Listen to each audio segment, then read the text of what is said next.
anyway, are you aware of the Lancet Group report? It's a medical magazine, British medical magazine, that estimated the deaths as a result of the war in Gaza to be 186,000. And of course, it's taken into account, the expert took into account indirect deaths, that have happened thus far and may happen as a result of the war, including disease and other things and starvation. So Are you aware of that? I have seen the report, and I will just say whatever the number of civilians that have actually died as a result of this conflict, we know that it's far too many.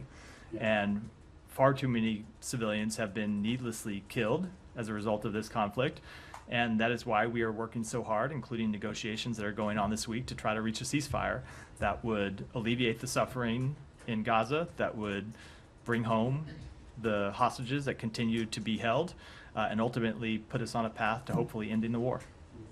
So are you concerned that the figures could be far more staggering than what we've seen published by, let's say, the Ministry of Health in Gaza? I mean, I remember early on the Assistant Secretary of State, Barbara Lee, told I guess one of the committees on Capitol Hill that the death may actually be more than what the ministry, the health ministry, Hamas is saying. Sure. The death toll could very well be more. We know there are potentially people who are under rubble who have not been counted. But it goes to the point I was making. Whatever the number is, the reported number already is far too high. Reported number already is unacceptable. The number of civilian deaths. So of course something higher than that would just be further tragedy.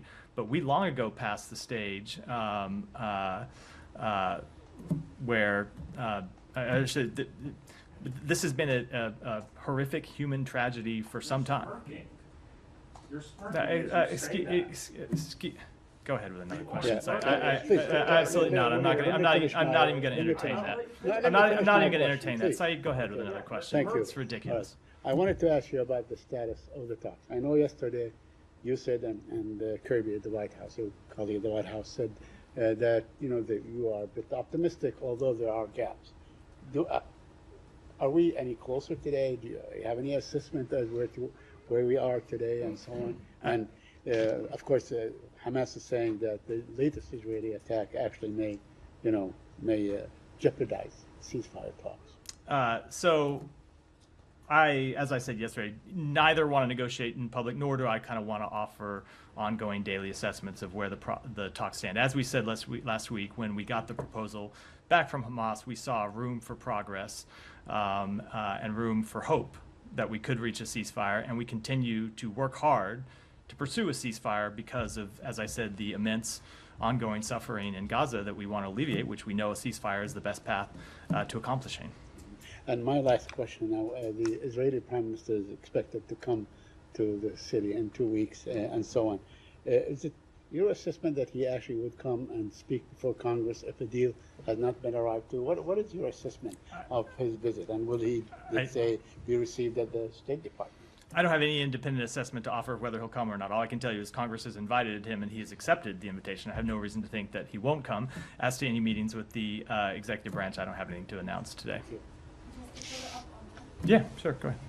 Any update on the negotiations with the Hezbollah also? No, I spoke to this some yesterday. It remains our assessment that the best way to reach calm in the north is to get a ceasefire in Gaza. It's not to say it's the only way. We continue to pursue diplomacy to resolve the conflict in northern Israel and southern Lebanon, and to try to de-escalate the conflict and keep tensions from rising further. But that remains a very tough goal as long as the conflict in Gaza continues to wage. And so we do, and you heard the president say this when he outlined the ceasefire proposal several weeks ago, that we believe then, and we continue to believe, that the best way to find a path to calm in the north is to first achieve a ceasefire in Gaza. Yeah. In the region. Yeah. It's been over a month since the U.S. detained, or sorry, it's been over a month since the Houthis detained dozens of UN staff and civil society members, as well as former locally employed staff from the U.S. Embassy in Yemen. Do you have any update on U.S. efforts to secure their release or hold the Houthis accountable for their attacks in the Red Sea? So first of all, we condemn the Houthis' wrongful detentions and once again call on them to release all detainees, including the United Nations diplomatic and non-governmental organization staff that they detained last month. We will not rest until all detainees are released. I can tell you that the Secretary personally has discussed this matter with partners in the region, with a number of countries, to impress upon everyone that is important that the Houthis release these workers who have nothing to do with the conflict in Gaza. There is no reason that they should have been detained, in the same way that the Houthis' attacks on international shipping have nothing to do with the war in Gaza. So do their detentions of aid workers and others. So I will just say that through these actions, these attacks that the Houthis continue to launch, they are alienating the world community and putting the peace process in Yemen, which parties, including the Houthis, have painstakingly negotiated over the last 2 years, in jeopardy. And so we will continue to impress upon them through all available channels that they should stop their attacks and they should release all of the workers that they are detaining. Simon. Could we, just staying on, well, in the region on Gaza, that supposed to be talks in Doha tomorrow. Is there any sort of update from the US side that you can give us on the possibility of a hostage deal? You know, there's been some positive talk last week, but you know, are we any closer to getting a deal? I kind of answered this to Saeed's question. I don't really want to offer a daily kind of assessment of how the talks are going, other than that we are working on them. You know, a lot of this proposal has been agreed to for some time. When you think about the proposals, maybe not the right word, but when you think about the outstanding issues or the issues that would be encompassed in any kind of ceasefire, a number of them have been essentially agreed on, maybe some fine points to be worked out for some time, and we have been down to, for some time, some of the much harder issues and much stickier issues, and that continues to be the case. We have made progress. We certainly think we're closer to a deal than we were a few weeks ago, but that doesn't mean we'll get one.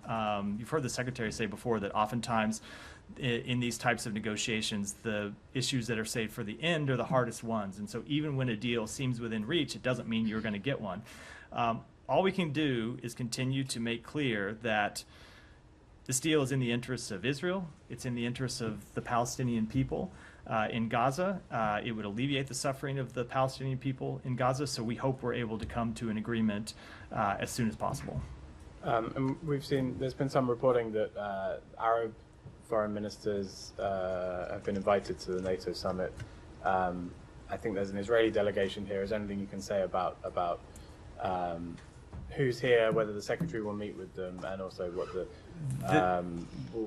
how much that the Gaza situation, the Israel-Palestinian situation, will be part of the talks? Yeah, so obviously you have NATO members who are in town, and then you have the heads of state of 4 other countries who are partners of NATO. That includes Australia, Japan, New Zealand, and the Republic of Korea. And then there are foreign ministers in town from other NATO countries, Israel, Algeria, Bahrain, Egypt, Iraq, Jordan, Kuwait, Mauritania, Morocco, Qatar, Tunisia, and UAE.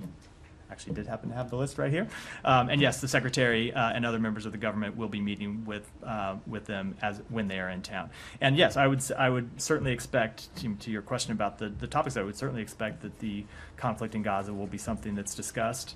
And not just the work to achieve a ceasefire, but the ongoing work that we are doing to try and develop robust plans for the day after the conflict, to establish governance and security that would give us a path to lasting peace, security, and stability for the region. And I will note that even while that work is going on here, Barbara Leaf, our Assistant Secretary, is traveling in the region right now, meeting with counterparts to advance those same lines of effort.